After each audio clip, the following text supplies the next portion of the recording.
Islamic Urdu Beta. Like, share, comment, subscribe. الحمد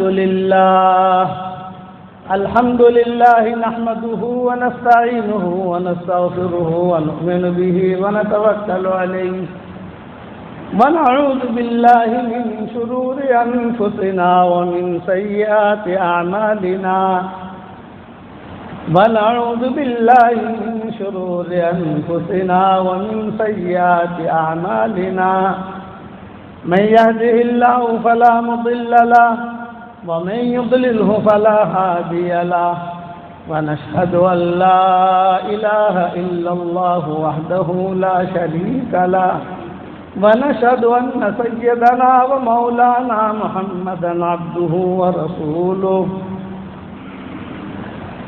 صلى الله عليه وعلى آله وأصحابه وبارك وسلم تسليما كثيرا كثيرا أما بعد فأعوذ بالله من الشيطان الرجيم بسم الله الرحمن الرحيم فاعلم أنه لا إله إلا الله واستغفر لذنبك وللمؤمنين والمؤمنات والله يعلم متقلبكم ومثواكم صدق الله العظيم. وقال رسول الله صلى الله عليه وسلم أنا زعيم ببيت في ربد الجنة لمن ترك المراء ولو كان محقا وببيت في وسط الجنة لمن ترك الكذب ولو كان مازحا وببيت في أعلى الجنة لمن حسن خلقه أو كما قال عليه الصلاة والسلام. الحديث رواه أبو داود وقال حديث حسن صحيح. قابل احترام مائیں بہنیں بیٹیاں بہوئیں بچیاں ہماری اور ہمارے محترم بھائی، عورتوں کا اللہ کے یہاں بہت اونچا درجہ ہے. اسی لیے ہماری شریعت میں کئی بڑے بڑے مسئلے اللہ تعالیٰ نے عورتوں کے ذریعے سے حل کروائے. عورتوں نے بہت کام کیے، رومال دے دینا. عورتوں نے بہت کام کیے. یہ نہیں ہے کہ خالی عورتیں بچے جننے کے لیے کہ شوہر کی خدمت کرے بچے جنے، یہ ایسا نہیں ہے. بہت کام کیا. ہمارے شریعت میں رمضان کا عمرہ تو کسی کو پتہ ہی نہیں تھا. حضور نے رمضان کا عمرہ نہیں کیا. حضور کے زمانے میں رمضان کا عمرہ تھا ہی نہیں. اور اب کتنی بھیڑ ہوتی ہے حرم شریف میں رمضان میں. ہم اس سال رمضان میں وہاں تھے تو 25 لاکھ آدمی تو مدینہ منورہ میں تھے اور 30-35 لاکھ مکہ میں تھے. یہ عورتوں کی برکت ہے، یہ مردوں کی برکت نہیں ہے. عورتیں ذریعہ بنی ہے رمضان کو. صحابہ کے زمانے میں تو کوئی جانتا ہی نہیں تھا. حضور کے انتقال تک تو رمضان کا عمرہ تھا ہی نہیں اور کسی کو پتہ بھی نہیں تھا. بلکہ حضور صلی اللہ علیہ وسلم حجۃ الوداع آپ کا یہ آخری حج ہوا. حج کے بعد تشریف لائے. حج کے بعد تشریف لانے کے بعد آپ کا وصال ہو گیا. زیادہ دن رہے نہیں. کسی بھی کسی صحابی کے بارے میں آپ نے کتابوں میں نہیں پڑھا ہوگا کہ عبداللہ ابن عمر حج کے اوپر رمضان میں عمرے کے لیے گئے. یہ گئے حج کے بارے میں پڑھا ہوگا آپ نے. وہ تھا ہی نہیں. لیکن عورتیں کہ ان کے دل کے اندر کی جو خیریں ہوتی ہیں ان خیروں کو اللہ قبول کرتا ہے. عورت کے دل میں خیر ہوتی ہے، مرد کے دل میں خیر ہوتی ہے تو وہ خیریں وجود میں آتی ہیں اور بڑے پیمانے پر وجود میں آتی ہیں. آپ صلی اللہ علیہ وسلم کا جب آخری وقت آیا تو اچھا اس قسم کے مسئلے بہت ہیں جو عورتوں کی وجہ سے اللہ نے حل کرائے. حالانکہ اس زمانے میں ابو بکر عمر حضور کے زمانے میں تو سب بڑے بڑے موجود تھے. لیکن ان یعلم اللہ فی قلوبکم خیرا یؤتکم خیرا، قلب سلیم، سلامتی والا دل جس کے پاس ہوگا اللہ اسے سلامت رکھے گا، اور اللہ چپکے چپکے ان سے بڑا کام لے گا۔ ہماری مسجد میں جو ممبر ہوتا ہے اعظم جمعہ کے دن، وہ ممبر بھی نہیں ہوتا تھا ہماری شریعت میں، ایک انصاریہ سبب بن گئی، عورتوں کو میراث نہیں ملتی ہماری شریعت میں، آخر تک میراث میں کوئی حق نہیں کسی عورت کا، پچھلی شریعت میں عورتوں کے لیے کوئی میراث نہیں۔ شادی کرو، بچے جنو، شوہر مر جائے تو تم بھی مر جاؤ۔ مکہ میں یہ تھا، بلکہ ہماری شریعت چلی مکہ مکرمہ سے، اور حضور کے انتقال پر سارا دن مکمل ہو گیا، تو آخر تک مکی زندگی میں تو عورتوں کی میراث تھی ہی نہیں، اور مدنی زندگی کے اندر بھی آخر میں جا کر یہ عورتوں کی میراث آئی، وہ بھی عورت ذریعہ بنی۔ تو یہ مت سمجھنا کہ عورتیں کچھ کام کی نہیں ہے نا، عورتیں وہ کام کی ہیں، لیکن کب؟ جب وہ اپنے آپ کو قلب سلیم کے ساتھ رکھیں۔ ایک نام ہے قلب سلیم اور ایک ہے قلب سقیم، جو مردوں اور عورتوں دونوں کے لیے ضروری ہے، کیونکہ عورتوں میں بیان نہیں ہے اور ہماری باغل کی بہنیں، تو اس لیے میں ان کے فضائل بیان کر رہا ہوں کہ پوری صورت النساء عورتوں کی صورت اللہ نے نازل کی، مردوں کی صورت نہیں ملے گی آپ کو۔ عورتوں کی سفارش آسمانوں سے اللہ کرے گا، مردوں کی سفارش نہیں کرے گا۔ اللہ سفارش کرے تو بہت بڑی چیز ہو جاتی ہے بھائی۔ آج اگر گاؤں کا کوئی چودھری سفارش کرے تو بہت بڑی چیز ہو جاتی ہے۔ عاشرہن بالمعروف، ان کے ساتھ اچھی طریقے سے رہو، ان کا احترام کیا اللہ نے عورت کا۔ کئی نام نہیں ملے گا قرآن شریف میں، قصے بہت ہیں ان کے، حدیثوں میں قصے بہت ہیں، حدیثوں میں نام آتے ہیں، فلاں نے یہ کیا، فلاں نے یہ کیا، فلاں نے یہ کیا، لیکن قرآن میں نام نہیں ملے گا۔ ایک عورت کا نام آئے گا، مریم کا، بس وہ بھی ان کا خاص قصہ ہوا، اس لیے مریم کا نام آیا۔ بنے کیا کہیں گے؟ کبھی کہیں گے امرأۃ فرعون، امرأۃ لوط، اشارے کریں گے، اخت ہارون، اشارے کریں گے۔ یہ فضائل ہے عورتوں کے، بھئی میاں اور بیوی دونوں جنت میں، فیصلہ ہو گیا وہ دونوں جنت میں جاؤ، تو پہلے جنت میں کون جائے گا؟ مرد جائے گا یا عورت جائے گی؟ یہ سوال ہے نا۔ پہلے عورت جائے گی، مومنونی بائے یہ پہلے جائے گی، اور وہ مرد بعد میں، تاکہ وہاں جا کر کمرہ سیٹ کرے، یہ کرے، وہ کرے۔ مائیں تھی نور الدین زنگی کی ماں، یہ بہت دیندار تھی، جیسے ہماری دادی یہ بہت دیندار تھی، مولانا الیاس صاحب رحمۃ اللہ علیہ کی نانی یا دادی یہ بہت دیندار تھی۔ تو نور الدین زنگی کی ماں نے کہا تھا، بیٹا میں نے تجھے جانا، میری شادیوں سے تم نے دودھ کیا، حق ادا کر۔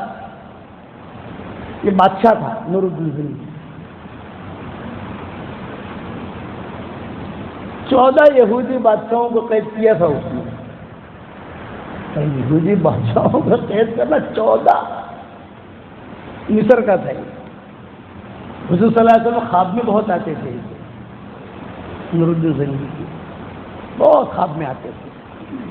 مدینہ منورہ میں یہ حرمین شریفین غریب لوگ تھے، کچھ تھا نہیں وہاں، کوئی مال و منال نہیں، کچھ بھی نہیں۔ تو وہ جو 2 درویشوں کا قصہ آتا ہے نا کتابوں میں، مغربی، وہ جو ہے حضور صلی اللہ علیہ وسلم کی لاش نکالنے کے لیے آئے تھے، وہ ایسے ایکٹر تھے کہ مدینہ میں پیدل چلتے تھے وہ، تو لوگ متاثر ہوتے تھے، ارے مدینہ میں بغیر چپل نہیں ہڑتا لوگوں، چتلا موٹا بزرگ تھے، اور تھے بڑے خطرناک ظالم لوگ. تو خالی صرف مدینہ منورہ میں پیدل چلنے سے نیک نہیں بنتا آدمی. پیدل ننگے پاؤں چلتے تھے وہ گرمی کے اندر. حضور نور الدین زنگی کے خواب میں گئے تھے, بھائی ان دونوں سے مجھے بچا. وہ نور الدین زنگی تو ان کی والدہ جو ہے بہت دیندار تھی, سورہ اخلاص بہت پڑھتی تھی. بیٹا میں نے تجھے جنا, میں نے تجھے جو دودھ پلایا, میرا حق ادا کر. امی خدمت کروں, انہوں نے کہا نہیں, خدمت کے لیے تو باندھیا بہت ہے. کیا حق ادا کروں ماں؟ بیت المقدس فتح کر. یہ سوچتی, ہوٹل بنا, گیسٹ ہاؤس بنا, فلاں جگہ فارم لے لے, یہ سوچی نہیں. بیت المقدس فتح کر. جب تو بیت المقدس فتح کرے گا, ماں کہہ رہی ہے اپنے بیٹے سے, جب تم بیت المقدس فتح کرے گا تو میں ایک چھاتی کا دودھ معاف کروں گی, دوسری چھاتی کا تو رہے گا. ہاں کہتی تھی اپنے بیٹے نور الدین زنگی سے, یہ بادشاہ تھا, 14 یہودی بادشاہوں کو قید کر رکھا تھا اس نے. پکڑ کے لانا, یہودیوں کو لانا, ان کو قید کرنا, تو بہت بڑا کام ہے. تو ماں میں کوشش کرتا ہوں تم دعا کرو. تو اس کی ماں سورہ اخلاص کا وظیفہ کرتی تھی. 313 مرتبہ آدمی سورہ اخلاص پڑھے. آپ لوگوں کو بھی ہدیہ دیتا ہوں. بدرین کی تعداد ہے 313. اکثر علماء کا اس پر اتفاق ہے. تو کوئی آدمی روزانہ 300 یا کوئی عورت روزانہ 313 مرتبہ سورہ اخلاص پڑھنے کی عادت ڈال دے تو اس کی دعا اللہ کبھی رد نہیں کرتا, اس کی برکت سے اللہ دیتا ہے. روزانہ 313 مرتبہ سورہ اخلاص پڑھنے کی عادت ڈالو. 24 گھنٹے میں کبھی بھی پڑھو, ٹکڑے کر کے پڑھو, 10 مرتبہ پڑھو, 15 مرتبہ کر کے 313 کا کوٹا پورا کرو. دعائیں قبول ہوں گی, حاجتیں پوری ہوں گی, اور 31 محل جنت میں روزانہ تیار ہو جائیں گے. دنیا میں تو پراپرٹی بنا دی, بمبئی میں پراپرٹی ہے, بھاگل میں پراپرٹی ہے, کئی دور جا کر بھی آدمی پراپرٹی بناتا ہے. میں کہتا ہوں اب جنت میں پراپرٹی بناؤ, یہ اپنے بنگلے جنت میں تیار کرو. 31 بنگلے روزانہ تیار ہوں گے. 313 مرتبہ سورہ اخلاص پڑھو تو 31 بنگلے, 31 بڑے بڑے محل جنت میں روزانہ تیار ہوں گے. روزانہ. اور کوئی لے کے بھاگے گا نہیں. یہ بلڈر لوگ پیسہ لے کے بھاگ جاتے ہیں, یہ نہیں ہوگا. پکا چھکا. یہ نبی کی بات ہے. حضور صلی اللہ علیہ وسلم نے حضرت عمر سے کہا, عمر 10 مرتبہ سورہ اخلاص پڑھ, جنت میں ایک بنگلہ تیار ہوگا. حضرت عمر نے کہا کہ تو بہت سستا سودا ہے, میں تو بہت بنگلے تیار کروں گا, بہت محل تیار کروں گا. حضور نے فرمایا تیری طاقت ہونی چاہیے, جتنا طاقت ہو کر. بہت پڑھتے تھے حضرت عمر. یہ حدیث ان ماؤں کو یاد کی, آج ہماری ماؤں کو بھی یاد ہے, کبھی کوئی بھول جاتی ہے. اس لیے 313 مرتبہ. آج کا یہ میرا آپ کو سبق ہے اور ہدیہ ہے بھاگل آنے کا. 313 مرتبہ کھانا پکاتے پکاتے, چائے بناتے بناتے, لسی بناتے بناتے 314 ہو جاوے, 15 ہو جاوے, 20 ہو جاوے, 300, 500 ہو جاوے, وہ ہر اس کی بات نہیں. 313 سے کم نہیں, تو اوپر پڑھو. 31 بنگلے روزانہ تیار. میں نے ایک جگہ بیان کیا تو احمد آباد کی ڈاکٹر نہیں تھی, اس وقت شکاگو میں رہتی ہے. اس کا مجھے فون آیا کئی سال پہلے کہ مولانا میں نے 5 لاکھ مرتبہ پڑھ لیا. آپریشن کرتے کرتے یہ پڑھتی ہوں, پر یہ 5 لاکھ مرتبہ پڑھ کر میں نے آپ کو ہدیہ دے دیا. میں نے کہا بہت اچھا ہدیہ ہے بھائی, مجھے دے دیا, بہت اچھا. پھر فون آیا کہ میں نے جو ہے تو 5 لاکھ مرتبہ اور پڑھا, اب 10 لاکھ ہونے والے ہیں. لیکن مولانا ایک سوال ہے, مولانا 10 لاکھ وقت مہارا سورہ اخلاص نے پڑھیا تو کتنا بڑا بنگلہ تھی گیا جنت میں. ہو તમારે શું કંઈ ભાડું ભાડું આવશે કે નહીં આવે?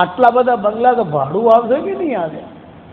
તો મેં કહા કે બેન ત્યાં તો બધા બાદશાહ જ જશે, જન્નતમાં તો કોઈ ફકીર